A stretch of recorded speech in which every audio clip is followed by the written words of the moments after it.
Bonjour Marie-Pierre, comment vas-tu? Bonjour Florence, ça va et toi? Ben oui, ça va bien. Je suis bien contente de te retrouver pour ce petit temps d'échange. Euh, Moi aussi, et merci pour ce temps d'échange qui est tellement important. ouais, ouais, ouais. Ben on va prendre le temps effectivement d'en discuter pour environ 45 minutes, maximum 45 minutes. J'espère que tu vas bien déjà. Donc pour resituer un petit peu, donc effectivement, là, c'est moi le compte d'Elania Coach sur Instagram. Donc, c'est Florence, je m'appelle Florence. Et c'est le troisième live donc, de cette année, depuis le début 2025 que je fais. Il y en aura d'autres. On avait, on avait parlé de différents sujets dans les autres lives précédents, des sujets qui touchent voilà, de près ou de loin notre activité par rapport à du coaching professionnel ou à des bilans de compétences.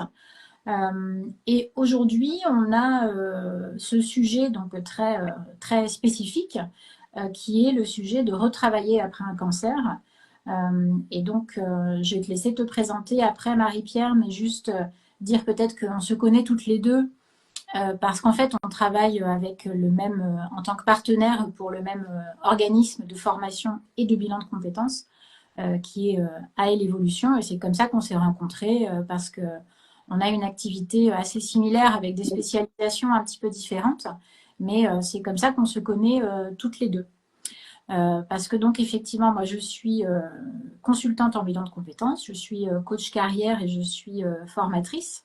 Je travaille en distanciel, d'où ma présence sur Instagram, mais aussi quand c'est en physique, donc dans les régions du sud-ouest de la région parisienne, donc notamment en Essonne et dans les Yvelines. Euh, voilà, et j'introduirai un petit peu plus tout à l'heure pourquoi on a voulu parler de ce sujet. En attendant, Marie-Pierre, peut-être est-ce que tu peux te présenter de la manière dont tu veux? Alors, donc, Marie-Pierre, alors moi, j'ai créé Kintsugi by Marie il y a maintenant, donc c'était en juillet 2024, c'est assez récent, suite à une reconversion professionnelle. J'ai été également atteinte d'un cancer en 2016, un cancer où une reprise au travail a été très compliquée, comme je le perçois malheureusement souvent dans des associations pour le cancer dans lesquelles j'interviens. J'ai tenu, on va dire, 5 ans et mon corps, à un moment donné, a dit stop, il a lâché. J'ai fait un burn-out. Et c'est là où s'est présenté la reconversion professionnelle. Qu'est-ce que je vais faire? Et très rapidement, je voulais mettre à profit mon expérience. Ça me tenait vraiment à cœur. Tu parlais dans une de tes dans un de tes lives de l'ikigai. Ben moi c'est ça, j'ai vraiment trouvé mon ikigai, c'est-à-dire que j'avais envie vraiment d'aider ces personnes après la maladie et pas que d'ailleurs, pas que après la maladie. Et c'est pour ça que j'ai créé Kintsugi by Marie, donc où je suis également consultante en bilan de compétences, formatrice puisque je fais des formations sur le retour à l'emploi auprès de managers, chefs d'entreprise RH, mais également auprès des salariés qui, post-cancer, vont reprendre le travail. Et je suis également coach. Voilà. Et j'interviens sur les secteurs de Dax, Mont-de-Marsan, Agetmo et Pau. Le sud-ouest. Le sud-ouest. Avant d'entrer dans le vif du sujet, je vais juste rappeler une toute petite chose, c'est que juste après qu'on ait fini d'enregistrer ce live, je vais le publier donc sur nos réseaux, sur nos deux comptes à toutes les deux. Oui. Euh, et on va lancer un petit jeu voilà, pour pouvoir offrir quelque chose aux personnes qui pourraient être intéressées. Donc il y aura à gagner un bon, si on peut dire, de 50 euros de coaching avec toi, donc Marie-Pierre, qui Avec équivaut à peu près à une. plaisir. Voilà. Et donc, ce sera totalement gratuit. Donc, l'objectif, ce sera pour les personnes de liker, commenter, voilà, et puis dire éventuellement qu'est-ce qui leur a plu, qu'est-ce qui leur a le plus plu dans la présentation et dans ce qu'on s'est dit.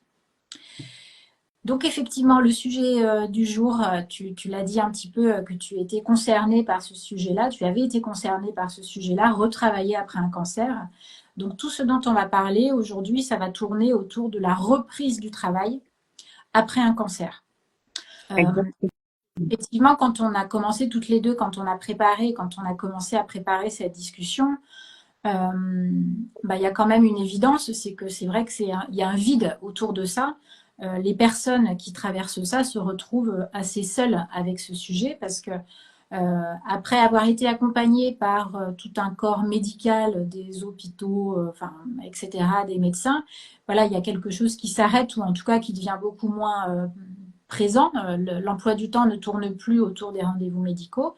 Et puis, c'est pas l'entreprise, à quelques exceptions près, j'imagine, des grandes entreprises ou des choses comme ça, mais l'entreprise n'est pas ni préparée ni formée à accueillir, et tu nous en parleras, tu as aussi une activité vis-à-vis des entreprises sur ce sujet-là. Donc préparer à la fois la personne qui a traversé ça et qui reprend le travail, mais aussi peut-être l'entourage des managers, des collègues ou des choses comme ça, parce qu'il y a quand même des spécificités vis-à-vis de la personne, et on va voir que ça touche plein de points divers et variés. Et donc c'est pour ça que toi tu t'es un peu spécialisé, enfin tu as fait de ce sujet-là quelque chose d'important. Euh, et c'est ce dont on va parler aujourd'hui, effectivement. Moi, j'avais noté, donc quand on a préparé cette émission, tu m'avais soumis pas mal de choses, pas mal d'informations. J'avais noté quelque chose qui m'a surprise, c'est que effectivement, il y avait 43% des Français qui considéraient que la reprise du travail après un cancer, ça représentait leur plus grosse difficulté, en fait.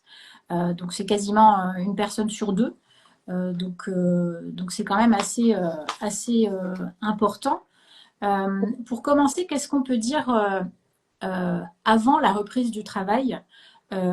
Qu'est-ce qu'on peut dire qui peut se passer? Qu'est-ce qu'il y a à savoir sur la personne qui sort de cette maladie et qui se prépare à cette reprise du travail? Donc, quand on est avant la reprise, qu'est-ce qu'on peut dire là-dessus? Alors, beaucoup de choses. Avant la reprise, donc quand on a terminé ces traitements, c'est un peu le néant. Comme tu l'as dit tout à l'heure, on se sent un petit peu abandonné parce qu'on a fini les traitements, on a des visites, on va dire tous les 3 mois ou tous les 6 mois au début. Euh, et euh, des fois, les traitements ne sont pas terminés, hein, notamment, je pense, pour le cancer du sein, on a cette fameuse hormonothérapie. On va le voir qui donne des effets quand même secondaires pour la plupart. Et là, on sait qu'à un moment donné, on va devoir reprendre le travail, mais effectivement, il y a beaucoup de doutes. Et on n'est pas accompagné là-dessus. On se pose beaucoup de questions. La première, c'est qui suis-je? Parce que la maladie et le traitement entraînent souvent des transformations à plusieurs niveaux, hein, au niveau physique, au niveau psychologique et émotionnel. On a l'impression de plus tout être tout à fait les mêmes. L'image de soi en a pris un coup, hein. Le corps, il peut avoir changé. Alors, ça peut être temporaire, mais définitivement aussi, hein, avec les cicatrices. On a une perte ou une prise de poids, une fatigue persistante, pardon.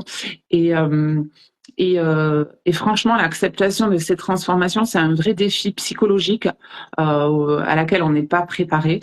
Nos priorités, nos valeurs ont changé effectivement aussi. La perception de la vie, tout simplement, elle est différente. On revient un petit peu à ce qui est essentiel, ce qui paraissait important avant, tout ce qui était réussite professionnelle, performance, etc. Aujourd'hui, ça a plus autant de sens. Il y a de nouvelles priorités qui émergent. La confiance en soi. Alors, la confiance en soi, elle prend un sacré coup. Entre l'épreuve du traitement, les transformations physiques, on a un nouveau soi, hein, on a perdu nos cheveux, des fois on a un corps qui a changé, des fois on a perdu un sein ou on a perdu autre chose. C'est vrai que du coup il y a une réelle perte de confiance en soi, voire même un sentiment de vulnérabilité. Pour autant, il y en a certaines qui vraiment vont développer une vraie force intérieure, une résilience qui vraiment les pousse à voir la vie autrement. Le rapport aux travail a changé aussi. On se pose plein de questions sur le sens au travail. Souvent, on se dit que on a vraiment envie de retrouver un travail qui fait sens. On prend conscience qu'on a envie de changer d'environnement. On se pose des questions aussi. Est-ce que je vais être capable? Est-ce que j'ai les capacités? Est-ce que j'ai l'énergie? La fatigue post-cancer, les traitements. Je précise quand même, parce que beaucoup ne le savent pas, et c'est normal quand on n'est pas passé par cette phase-là, qu'un traitement pour le cancer, c'est lourd. C'est pas une simple grippe. Il y a des chimios, il y a de la radiothérapie, il y a de l'hormonothérapie derrière. C'est des traitements qui sont lourds, qu'on nous a injectés dans le corps, qui créent de la fatigue, qui créent des douleurs, qui créent ce qu'on appelle le fameux JMO brain. C'est une espèce de voilà, un manque de concentration, un brouillard persistant, on met beaucoup plus de temps à faire les choses, on n'est plus capable de suivre le même rythme, en tout cas au début. Et du coup, tout ça fait qu'on se pose la question, est-ce que je vais être capable, face au travail, à reprendre ma vie comme elle était avant? Il y Mais a le même, regard pardon. excuse-moi, Marie-Pierre, je te coupe, mais juste, effectivement, il y a quelque chose qui est assez étonnant et peut-être que de l'extérieur, on s'en doute pas, c'est que avant de penser à la reprise du travail, les éléments que tu as évoqués, c'est des choses qui sont d'une part extrêmement personnelles, parce que tu as parlé de la personnalité, de qui je suis maintenant. Il peut y avoir des changements au niveau psychologique, au niveau émotionnel, tu as dit, etc. Donc on voit en plus qu'on atteint des choses qui sont non seulement personnelles, mais aussi intimes et profondes, parce que quand il s'agit de l'identité de soi, là on n'est même plus... bon, le travail, c'est une chose qui va venir après, presque j'allais dire, mais on est dans quelque chose qui est ultra profond en fait. Ah, mais complètement. C'est ça qui doit être particulier de pouvoir après faire le lien entre quelque chose qui est vraiment tellement profond et le travail, comment s'y retrouver dans le travail, c'est délicat, effectivement. Ouais, complètement. Mais c'est une véritable transformation, hein. C'est un tsunami qui est passé dans notre vie, qui remet plein de choses en question et qui remet effectivement, qui font qu'on est dans une introspection profonde, mais vraiment, émotionnellement, psychologiquement, physiquement, tout a changé. Et du coup, le lien qu'on va avoir avec le travail ou la place qu'on accorde au travail, c'est susceptible de changer. Ça aussi, comme tu disais, tu parlais des priorités, c'est ça, hein? Ouais, mais forcément ça peut changer parce que comme on change de nous-mêmes, euh, forcément notre vision de la vie et donc du travail a changé. L'équilibre pro-perso va être différent pour beaucoup. Attention, hein, tout ce que je dis, j'insiste, c'est pas une généralité, mais quand même on retrouve pour la plupart ces mêmes sentiments-là. Il y a le regard des autres aussi qui change, alors que ce soit à titre personnel ou à titre professionnel. Il y a des craintes dans la manière dont les personnes et les collègues vont nous percevoir. Est-ce qu'on est considéré comme moins performant? Est-ce qu'on va retrouver notre place? Est-ce qu'on aura les mêmes capacités? Faut savoir que le regard des autres est hyper important à ce stade-là parce que il y a beaucoup de personnes en face de nous qui sont dans le déni de la maladie, dans le déni de ce qu'on a traversé. Ils sont dans le déni, j'ai envie de dire, et je crois quand même en l'humanité de la plupart des gens, ils sont dans le déni non pas par méchanceté, mais plutôt parce qu'ils ne savent pas. Et j'ai envie de rajouter parce que cette maladie fait peur. Fait peur à tout le monde, donc ça les renvoie à leur propre peur, à leurs propres croyances. Et pour le coup, ils préfèrent être dans le déni que d'affronter quelqu'un en face d'eux qui est passé par cette malheureuse expérience.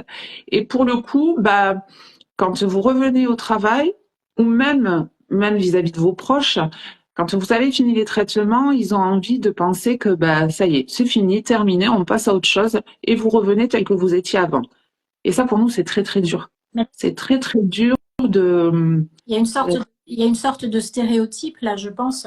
Et c'est intéressant que tu fasses le lien avec la peur que les personnes peuvent avoir par rapport à cette maladie. Et je pense qu'il y a une idée, comme on en avait parlé quand on avait préparé cet échange-là d'aujourd'hui, il y a une idée que, bon ben voilà, cette personne-là, elle a traversé ça, c'était très difficile, elle revient au travail, bah, c'est bon. Et puis il y a cette idée de guérison aussi. On en parle beaucoup hein, pour les gens. Le cancer, ça peut être considéré comme une maladie chronique. Il y a des maladies de ce type-là. En fait, on les a quelque part à vie. C'est-à-dire que peut y avoir quelque chose, on va mieux, on se remet à travailler, à fonctionner, etc. Mais il y a une fragilité peut-être qui est à vie. Et ça, il y a une difficulté probablement à le faire comprendre chez les autres. Bah oui, parce qu'au-delà des cancers métastatiques où là malheureusement on va devoir vivre avec, il y a même si on n'a pas un cancer métastatique, il y a cette peur de la récidive qui est toujours là aussi et qui sera présente tout le temps. Et face à ça, on se sent souvent seule et incomprise. Euh, on a un gros sentiment de solitude, de décalage avec les autres. Euh, on a une difficulté à en parler, justement parce qu'on ne se sent pas comprise. Et c'est là où, justement, toutes les associations, et je peux en citer plein, hein, il y a les Scintillantes à Dax, il y a la Spinparella Orthez, enfin, je vais parler de mon secteur, il y a la Oli à Jetmou, où on se retrouve entre personnes qui avons vécu toutes ces phases-là et on se comprend entre nous. On peut en parler, on sait de quoi on parle.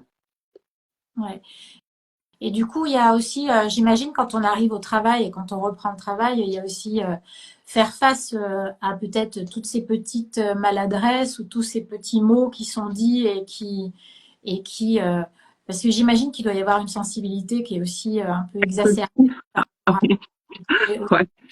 Une enfin, moi, sensibilité exacerbée. Alors, pour peu qu'on soit déjà sensible de nature, il faut savoir que il y a des traitements. Je vais parler de celui que je connais, le tamoxifène, où je compare ça à une femme enceinte qui a des hauts et des bas, des variations d'humeur et de sensibilité. Ben là, c'est pareil. Et j'ai envie de dire même multiplié par 10, par 20, parce que c'est comme ça. C'est des traitements hormonaux et qui jouent sur effectivement notre sensibilité. Donc, oui, on est beaucoup plus à fleur de peau, oui.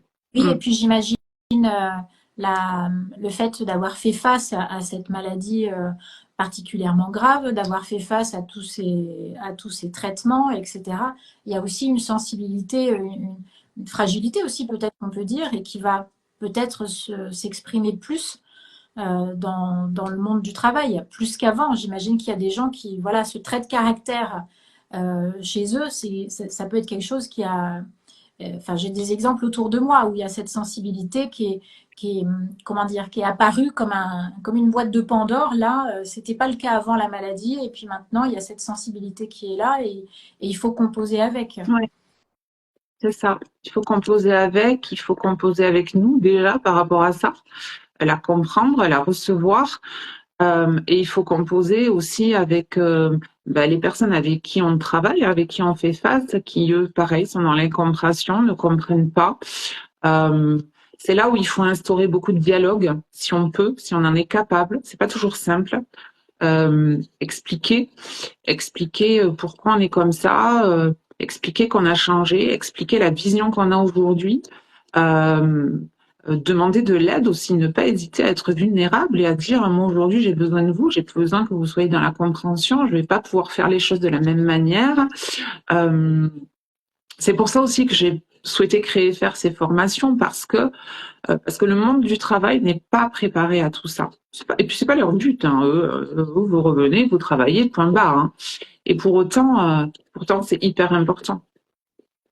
Et Ouais, je crois aussi, je vais rajouter quelque chose qui est important. Je crois aussi que quand on revient au travail après une maladie, il faut avoir conscience. Il faut pas se mettre de barrières, mais néanmoins il faut avoir conscience qu'on aura euh, comment dire, vous voyez, je cherche mes mots moi aussi, qu'on aura à faire face à toutes ces choses-là, que ça sera pas facile, qu'il y aura des incompréhensions. Il faut se préparer intérieurement quand même. ouais. Mais en fait, le fait déjà de prendre conscience de ce qui a changé en soi, c'est déjà une première étape. J'ai l'impression que si on ne fait pas cette étape-là, alors comme tu disais, peut-être qu'il y a des personnes pour lesquelles ça va être fluide et puis ça va se dérouler comme ça, mais la première chose, j'ai l'impression que c'est vraiment d'identifier et d'aller un peu vers un travail d'introspection pour voir ce qui a changé. Alors ça, c'est inévitable et c'est même fortement conseillé. C'est difficile de le faire toute seule. On peut déjà, ça va prendre énormément de temps. Il faut être patient avec soi, il faut être doux avec soi. Un changement, ça s'opère pas comme ça du jour au lendemain, hein. C'est, comme tu dis, un long travail d'introspection, de comprendre qui on est maintenant, comment on veut fonctionner, nos valeurs qui ont changé, nos priorités qui ont changé, notre physique qui a changé. C'est beaucoup d'acceptation de soi. C'est très long. C'est très long. C'est un deuil de plusieurs années en arrière. Tout dépend à quel âge vous avez eu votre cancer, mais quand vous avez fonctionné avec vous-même pendant 40 ans ou 30 ans et que vous êtes touché, ou 50 ans, ou que vous êtes touché par un cancer et que vous changez du jour au lendemain, ben imaginez comment c'est long de se remettre en question. Et il faut pas hésiter à se faire aider. C'est hyper important. On gagne du temps. On gagne du temps. On a des gens qui nous aident à nous poser les bonnes questions et y voir plus clair. Et c'est primordial. Et c'est primordial parce que, tu dois le savoir, on le dit en coaching, quand on comprend qui on est vraiment, comment on fonctionne, bah après on est en rock, quoi. On est en rock et j'ai presque envie de dire, euh, plus rien ne peut avoir d'impact sur nous. Vraiment. Ouais, et il y a une idée qui me plaît bien, c'est qu'en fait, il y a cette idée de reconnexion à soi avant de pouvoir même reprendre le travail ou imaginer changer de travail ou quelque chose comme ça. En fait, j'ai l'impression que c'est important pour tout le monde, savoir qui l'on est, mieux se connaître, être bien connecté, être bien aligné à ses valeurs, à ce qu'on veut, etc. Mais c'est encore plus quand on a connu cette maladie-là. C'est comme si c'était un catalyseur, enfin moi je le dis avec mes mots, mais un catalyseur ou un C'est ça. déclencheur où en fait ça va être beaucoup plus difficile d'accepter des contraintes avec lesquelles on n'est pas en accord, j'imagine. Ouais. Voilà, il y a cette idée de vraiment être ultra aligné, ultra connecté avec soi-même, que ça devient crucial en fait. Ouais, c'est des deuils à faire, hein, c'est des deuils à faire. C'est une certaine colère que l'on peut avoir aussi, qu'il faut mettre de côté. À un moment donné, qu'il faut arriver à accepter et à gérer quelque part. Euh, ouais, c'est très important. Alors, comme tu dis, c'est vrai pour tout le monde. Et moi, je le vois dans les accompagnements en bilan de compétences, hein, même quand on n'est pas passé par la phase maladie, euh, il y a un gros travail d'introspection, de retour à soi. Mais ouais, quand on est passé par la phase cancer ou toute autre maladie grave, hein, euh, mais c'est primordial. C'est la base. C'est la première des choses à faire. Oui, puis il y a un travail, donc on fait un travail avec les valeurs, sur les valeurs de la personne, quand on est en bilan, quand on est en coaching ou des choses comme ça. Et là, j'ai l'impression que ça devient central. Les valeurs, les besoins, il est ultra important ce travail-là, puisque si on va être en désaccord, enfin, ou même en dissonance avec des valeurs qui étaient portées par son ancien employeur, par exemple, ou son entreprise, ou un entourage quel qu'il soit, euh, quand on a traversé tout ça, j'imagine que c'est quasiment impossible d'aller se confronter à ces valeurs-là, où ça devient psychologiquement pas tenable. Enfin, Ouais, c'est ça. ce C'est travail-là sur les valeurs et les besoins, il devient fondamental. Oui, ouais. Oui, oui, parce que sinon on se retrouve on se retrouve que de toute façon en complet décalage Ouais. entre la personne qui en était et qui en est maintenant, et surtout vis-à-vis de la façon dont les autres nous percevaient avant et qui nous continuent à nous percevoir tel qu'on était avant, mais on n'est plus la personne d'avant. Et si on n'a pas compris quelle personne on était devenu, bah, le décalage il est encore plus fort, hein. C'est difficile. C'est difficile. On, euh, et on n'est pas prêt à ça. Ouais. On n'est pas prêt à ça. Et il y a aussi le sujet au moment de la reprise du travail, il y a ce fait d'adapter son emploi du temps. Alors, il y a les mi-temps thérapeutiques, mais il n'y a pas que ça, j'imagine. Euh, il y a un nouvel équilibre vie privée, vie pro qui est à trouver, Ouais, je pense. ouais, ouais, ouais, ouais. Alors, tout dépend des personnes, hein. Il y en a qui passent pas par cette phase-là, mais effectivement, alors le mi-temps thérapeutique, il est essentiel. Il est essentiel. Il faut savoir qu'on a droit entre 6 mois et qu'on peut renouveler jusqu'à 1 an de mi-temps thérapeutique. Il est primordial pour déjà dompter la fatigue, euh, permettre à son corps de retrouver un petit peu plus d'énergie. Il est important pour prendre du temps pour justement cette reconnexion à soi. Et je vais rajouter quelque chose d'important aussi que, pareil, on n'imagine même pas. Mais moi, je l'ai vécu et je le vois souvent dans mes accompagnements, c'est que tout comme je dis souvent, après un accouchement, on a le baby blues. Après un cancer, on a le cancer blues. Alors, dans le sens où pendant toute la maladie, on a mis cette armure-là de combattante où moi je disais, bon, ben allez-y, hein, je remets mon corps à la science, faites ce que vous voulez, mais soignez-moi, quoi. Donc on est un petit peu, on va dire, dissocié de son corps. Sauf que à la fin de la maladie, à la fin des traitements, quand tout s'arrête, c'est là qu'on prend conscience de tout ce qu'on a traversé. Et souvent, là, on tombe dans une espèce de déprime où on se rend compte aussi qu'on a changé, que nous, on n'est plus la même. Et c'est compliqué. Et c'est en ça aussi que le mi-temps thérapeutique, il est hyper nécessaire. Il est hyper nécessaire pour reprendre un rythme, pour reprendre du temps de s'accompagner. Voilà. Est-ce qu'il y a des choses que soit que toi tu as utilisées ou mises en place, ou soit que tu conseilles aux personnes que tu accompagnes dans un équilibre de vie dans la semaine sur, je sais pas, sur de la, je dis n'importe quoi, hein, mais que ce soit de la méditation, que ce soit le fait de prendre du temps pour toi, pour écrire par exemple, pour faire un petit travail d'introspection. Est-ce qu'il y a il y a des choses soit qui ont marché pour toi ou que tu conseilles au moment de la reprise comme ça pour aller tout en douceur et se réadapter doucement? Il y a beaucoup de choses, alors qui peuvent varier parce qu'on est tous différents, hein, bien sûr. On va avoir des appétences sur des choses ou d'autres. Euh, Moi déjà, c'est s'entourer des bonnes personnes. Alors, vous voyez, ces groupes de parole, ces associations, c'est hyper important. Heureusement qu'elles sont là, parce que j'ai envie de dire, bah, finalement, aujourd'hui, il y a que ça justement pour nous aider dans l'après-cancer. Il faut redéfinir ses propres standards. Il faut être dans l'acceptation qu'on fonctionne plus comme avant, mais pour autant que ça signifie pas qu'on a perdu nos valeurs et nos compétences. C'est important. Il faut se donner du temps. Le maître mot, c'est se donner du temps. Il faut pas être pressé. Le retour à une vie normale, ça prend du temps. Alors on peut, comme tu dis, faire de la méditation, ça c'est énorme. Alors pour la reconnexion à soi, c'est quelque chose de primordial. C'est difficile à faire hein, quand on n'a pas l'habitude, mais si on s'en donne les moyens, si on le tente, si on essaye plusieurs fois, ça marche très bien.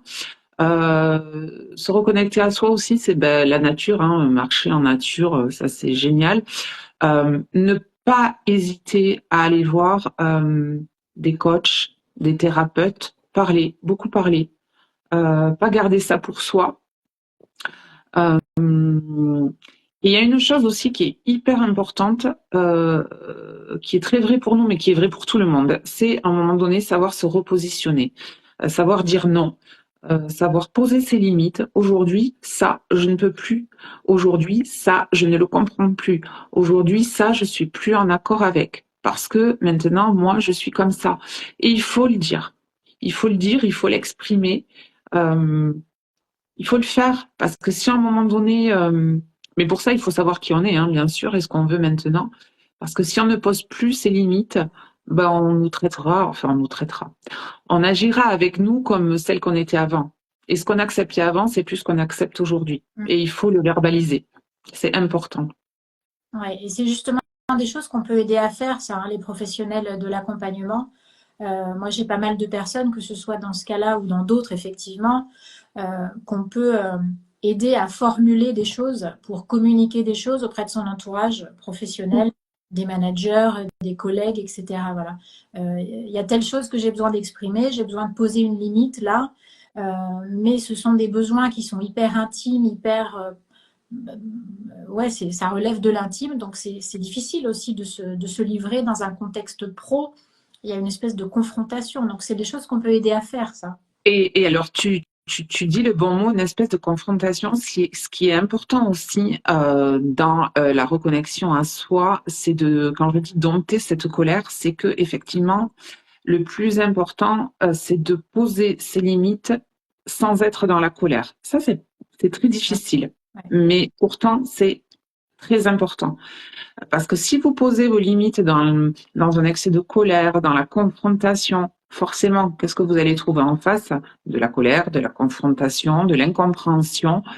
Faut apprendre, ça s'apprend et ça c'est hyper important aussi. Cette colère, elle ne vous aidera pas, au contraire. Au contraire, elle ne va faire qu'attiser euh, des mauvaises émotions. Donc voilà. Ouais, ouais. Et il y a un sujet aussi dont j'aimerais bien qu'on parle, tu l'as abordé un petit peu, c'est par rapport à tout ce que la personne a pu vivre pendant cette maladie, les traitements également, etc. Il peut y avoir à la reprise du travail des troubles de la concentration, des troubles Oui, cognitifs, c'est-à-dire même de mémoire, de oui. compréhension, de trouver ses mots, des choses comme ça. Qu'est-ce que tu peux nous en dire justement là-dessus? Euh, Donc après les traitements, quand on reprend le travail, et d'où le mi-temps thérapeutique, il y a énormément de fatigue physique, de fatigue cognitive. Euh, on a des gros soucis de concentration. On ne trouve pas ces mots. Alors moi, je vais prendre mon exemple. Hein. Moi, dans mon ancien travail où j'animais des réunions, je ne voulais plus animer des réunions parce que je savais que j'allais pas trouver mes mots. Euh, des fois, on pouvait me poser les questions, je savais même pas quoi répondre instantanément, ou des fois, je commençais des phrases, hop, je savais plus tout d'un coup ce que je voulais dire. Mais c'est des faits réels. Tout ça, c'est dû au traitement. Il y a cette fatigue physique qui est persistante. On est comme dans un espèce de brouillard où on mélange tout, on met plus de temps à comprendre les choses. Euh, et puis je le vois encore en bilan de compétences quand j'accompagne des personnes après cancer. Ben, un bilan de compétences, sur certaines thématiques ou certaines phases, ben, je vais prendre le temps. Je vais prendre plus de temps avec une personne lambda parce que je sais que la concentration elle est pas à son maximum, parce que je sais que la compréhension elle va prendre plus de temps. Et tout ça, il faut en avoir conscience. C'est pas simple, c'est pas ce qu'on voudrait, mais il faut qu'on fasse avec. Et il faut surtout que les employeurs fassent avec. C'est important. Sans pour autant, sans pour autant nous mettre de côté. C'est là ce qui est compliqué. C'est que des fois, à trop vouloir nous protéger aussi, ben on a la sensation d'être mise de côté. Ouais, ouais, ouais. Mais moi, je pense que c'est important de dire aussi qu'il peut y avoir des stratégies d'adaptation parce que, en fait, moi, c'est un sujet sur lequel je travaille, pas forcément par rapport à la maladie, mais par rapport à des troubles du neurodéveloppement ou des Oui, choses comme ça. Il peut y avoir une nouvelle organisation, il peut y avoir le fait de savoir que, par exemple, le matin, ça va être très difficile d'être très efficace le matin pendant quelques heures, avant 10 heures ou avant 11 heures. Ben, si je le sais, c'est des choses que je peux mettre en place dans mon organisation, si tant est que ce soit possible dans l'entreprise dans laquelle on travaille, dans le travail qu'on a, bien sûr, mais voilà, peut quand même y avoir des stratégies d'adaptation qu'on qu'on applique ou qu'on conseille aux personnes qui ont des troubles du neurodéveloppement. Et je pense que ça peut s'appliquer également parce que on parle de gestion du temps, d'organisation personnelle, de voilà, de choses comme ça. Donc c'est des choses qui peuvent être faites. Et encore une fois, bien identifier là où ça pêche entre guillemets, bien identifier ses besoins, ça peut aider à mieux les communiquer oui, auprès de son entourage professionnel ouais. aussi. Alors, première chose, c'est que déjà le mi-temps thérapeutique, il va être organisé suivant vos capacités. C'est-à-dire qu'il y en a qui vont préférer dire, ben moi je travaille 2 jours d'affilée, mais j'ai besoin des 5 jours qui suivent, enfin les 4 jours qui suivent, 3 jours qui suivent pour me reposer. Il y en a qui vont dire, ben, moi, je préfère travailler tous les matins, comme ça, tous les après-midi, je peux me reposer. Voilà, ça, c'est aussi un choix stratégique à mettre en place avec son employeur. Euh, Très important aussi, c'est, avant de reprendre, avoir un entretien avec son employeur. la communication. Alors, la communication, priorité. Voilà comment je veux fonctionner. Voilà comment je voudrais être accompagnée. Mettre en place des accompagnements, des entretiens de parcours. Ok, aujourd'hui j'en suis là. J'ai peut-être besoin de formations complémentaires, de réapprendre certaines choses dans mon travail. Ok, est-ce que je peux avoir quelqu'un peut-être qui m'accompagne les premiers temps, qui peut prendre le relais? Enfin, tout dépend ce que vous faites. Mais oui, effectivement, c'est important d'avoir un entretien avec sa hiérarchie euh, pour évoquer tous ces sujets-là, pour qu'il y ait vraiment un accompagnement du début à la fin. Et avec les collègues aussi, très important, parce que les collègues, ils sont concernés.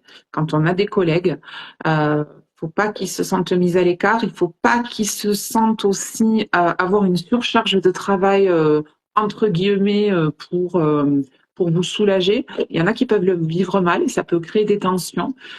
Euh, voilà. Et encore une fois, tout ça, ça passe par la communication. Expliquer.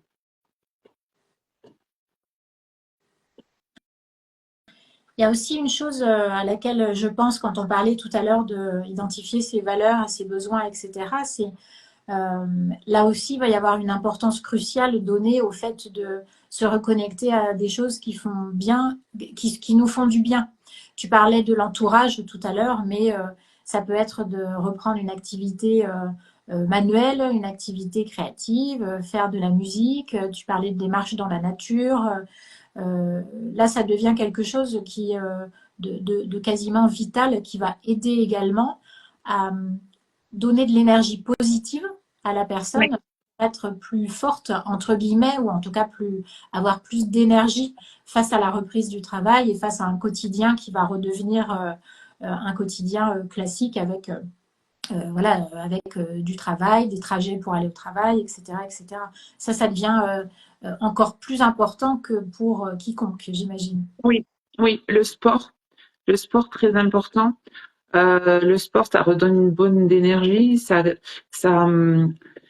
euh, ça a un effet sur la fatigue aussi, malgré tout, sur de la bonne fatigue. Ça permet aussi d'éliminer un petit peu, peut-être plus facilement tous ces traitements. Moi, je vois quand j'étais en chimio, je continuais à marcher, marcher, marcher. Ça m'a permis un petit peu de contrer les effets secondaires de la chimio. Et c'est encore vrai quand on reprend le travail. Mais c'est difficile parce que quand on reprend le travail, même quand on reprend un mi-temps thérapeutique, on a tendance de suite à mettre de côté toutes ces bonnes résolutions parce qu'on a moins de temps. Parce que quand on reprend le travail, on a travaillé ou le matin, oh là là, l'après-midi on se repose, on est fatigué et on va plus prendre le temps pour aller, que ce soit faire du sport, faire de la musique, etc. Mais il faut absolument le maintenir. Il faut se forcer. Il faut se forcer, mais c'est très important. Ouais, ouais, ouais.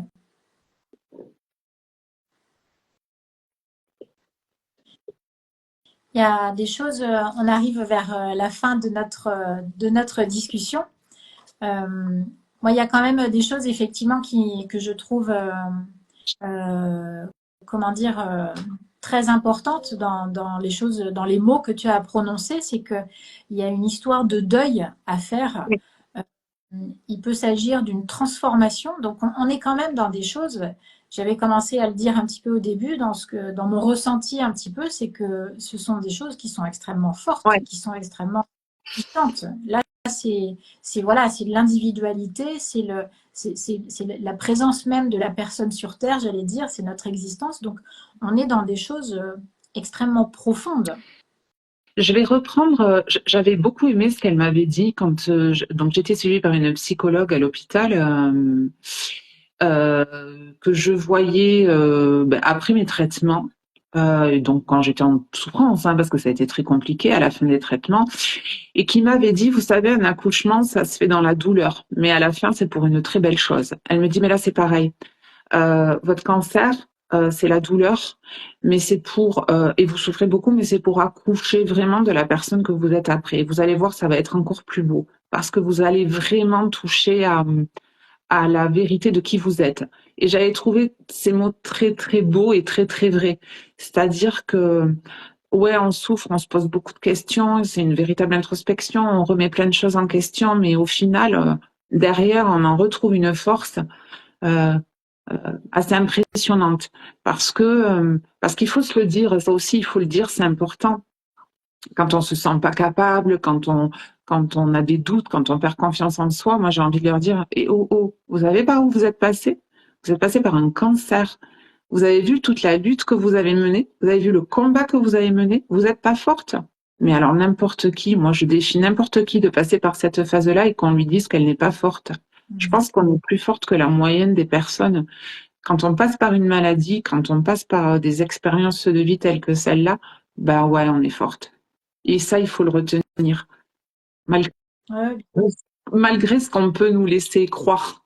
Voilà. Non, mais c'est intéressant, ces mots, c'est vachement puissant parce que effectivement, c'est créer aussi une opportunité, entre guillemets, sans vouloir. Enfin, il ne s'agit pas de minimiser l'expérience, mais que justement, pour pouvoir rebondir et retrouver un état d'être euh, qui est correct pour la suite, etc., il y a vraiment cette transformation, cette introspection. Et là où devenir, aller au plus près de soi, au plus près de qui l'on est, de sa personnalité, de ses besoins, de ses valeurs, etc., ça devient vital en fait. Et c'est à Ouais, ce moment de transformation positive, pour le coup, qui s'opère. ouais, Donc c'est assez puissant les mots ouais. que tu prononces. Mais il faut pas l'oublier, ce que tu dis, transformation positive. Au début, on le voit pas, c'est très compliqué, on est dans le brouillard total, mais au final, ça prendra le temps que ça prendra, et c'est aussi en ça que ce que je disais, c'est qu'il faut se laisser du temps, il faut être doux avec soi. Euh, à la fin, c'est vraiment du positif, vraiment. Oui, oui. Et puis je retiens aussi que tu as parlé de vulnérabilité, Ouais, accepter sa vulnérabilité. Et voilà, pour des personnes qui effectivement pouvaient peut-être mettre le travail à une place centrale avant la maladie ou des choses comme ça, c'est un travail intéressant, je trouve, que de faire ça pour pouvoir embrasser toutes les facettes de nos personnalités telles qu'on les vit aujourd'hui. On vit mieux les choses de toute façon dès qu'on accepte toutes les différentes parts de soi. Donc, ouais, accepter sa vulnérabilité, ça c'est quelque chose qui m'a parlé aussi. ouais, tout à fait. Mais c'est long, il faut le, mais c'est un travail nécessaire. Ouais. Et ne jamais perdre confiance. Voilà. Est-ce qu'il y a des choses que tu voulais ajouter, Marie-Pierre, suite à cette... J'aurais plein de choses à ajouter. Comme je te l'expliquais, c'est un sujet tellement important. Il y a tellement de choses à dire. Malheureusement, le temps est limité. Je sais pas, il y aura peut-être des questions. Oui, oui, alors, il y a pas de questions pour l'instant. S'il y en a, Ouais, on les prendra. Ou même après, de toute façon, vous pouvez toujours envoyer vos questions par message et puis on prendra le temps d'y répondre. Euh, ou peut-être refaire un live sur l'un des aspects un peu plus précis qu'on a abordé ou qu'on n'a pas encore abordé, parce qu'il y en a plusieurs, effectivement. Euh, et je voudrais le redire également qu'il ne faut pas hésiter à se faire accompagner. ouais, Euh, alors, selon les différents moments, ou selon les différentes phases dans lesquelles on se trouve, que ce soit un psychologue, que ce soit un coach, que ce soit pour un bilan de compétences, c'est encore euh, un autre objectif par rapport au travail, par rapport au projet pro. Euh, mais c'est important effectivement de ne pas, en acceptant cette vulnérabilité, on peut aussi aller demander de l'aide à d'autres personnes et c'est quand même quelque chose de très très important pour ne pas pour ne pas trop mal vivre la reprise effectivement. Et j'ajoute aussi les groupes de parole parce que tu en as ouais, parlé aussi. Donc, je m'étais noté ça ouais. que c'est aussi une aide, c'est aussi un soutien très important. Alors, je veux rajouter quelque chose par rapport à ce que tu dis. Alors, moi, je le dis souvent en coaching ou en bilan de compétences. Euh, Aller voir des coachs, aller voir des psychologues, aller voir, voilà, c'est hyper important. Ça permet euh, d'exprimer nos émotions, ce qu'on ressent. Mais à un moment donné, il faut avoir quand même en tête euh, que ces personnes-là, elles vont pas faire le travail à notre place. C'est-à-dire qu'à un moment donné, moi, je dis souvent, il faut passer à l'action. Si on reste toujours dans le oh là là, je suis comme ça, ou je le vis mal, ok, très bien. on n'avancera pas. C'est-à-dire qu'à un moment, il faut vraiment mettre des choses en place pour passer en action, pour accepter la personne qui on est, vivre avec la personne qu'on est devenue et, euh, et agir, voilà, et vivre sa vie. Voilà, ça c'est primordial. Oui, merci pour cette précision. Du coup, on arrive à la fin, là, pour de vrai, de cette conversation. Est-ce que toi, tu as des actualités particulières ou des choses que tu voulais dire de manière un peu plus large par rapport à ton activité? Euh, Mon activité, bah écoutez, moi je vous attends si vous le souhaitez pour des bilans de compétences ou du coaching. Je suis là. C'est comme je vous disais, c'est vraiment là où je devais être, hein. C'est voilà, comme quoi il y a des portes qui se sont fermées, il y en a d'autres qui se sont ouvertes. Et franchement, moi, je suis ravie de celles qui se sont ouvertes et je suis 100 fois plus épanouie qu'avant. Comme quoi, il y a de belles fins quand même qui arrivent. Je travaille là sur mes deux formations. Donc oui, effectivement, vous pouvez proposer à vos employeurs. Je fais une formation donc pour les managers, chefs d'entreprise RH, pour l'accompagnement, leur donner les clés d'un accompagnement retour à l'emploi après un cancer, une formation sur 2 jours. Et je propose également une formation à l'attention des salariés post-traitement, à 2-3 mois de reprendre la reprise également.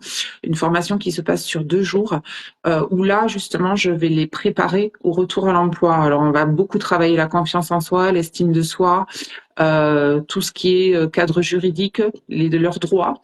Euh, et on va également préparer le retour à l'emploi, qui est hyper important. Ouais. Et j'ai souhaité le faire parce que, alors je dis pas, hein, en toute modestie, hein, je dis pas que c'est la solution miracle, hein, bien entendu, mais moi, quand je vois mon parcours, je me dis, mais j'aurais aimé qu'on me prépare. J'aurais aimé qu'on me prépare et pas tomber sur ce que j'ai vécu. Voilà, je pense que j'aurais été préparée, j'aurais eu moins de désillusions, on va dire, et je pense que j'aurais été un peu plus forte pour appréhender tout ça. Ouais. Très bien, bah, du coup, ça fait complètement sens par rapport à ton expérience personnelle que tu as su transposer dans ta vie professionnelle, là pour le coup. Donc, c'est un très bon exemple. Très bien. Eh bien, quant à moi, je suis voilà, disponible par message pour du coaching pro et des bilans de compétences. Juste à la fin de ce live, je le publie sur nos deux comptes, donc Elania Coach et Kintsugi by Marie. Et pour gagner donc cette séance de coaching gratuite avec Marie-Pierre, vous likez, vous commentez et puis il y aura un petit tirage au sort. Je te remercie énormément Marie-Pierre, c'était absolument Merci à toi. merci de ton temps et puis je te souhaite une bonne journée et puis à très bientôt. Merci à tous et à toutes de nous avoir suivis. Merci infiniment, Florence, de porter ce sujet-là aussi grâce à ce live et au plaisir de vous rencontrer. À bientôt, À bonne journée. bientôt. Bonne journée.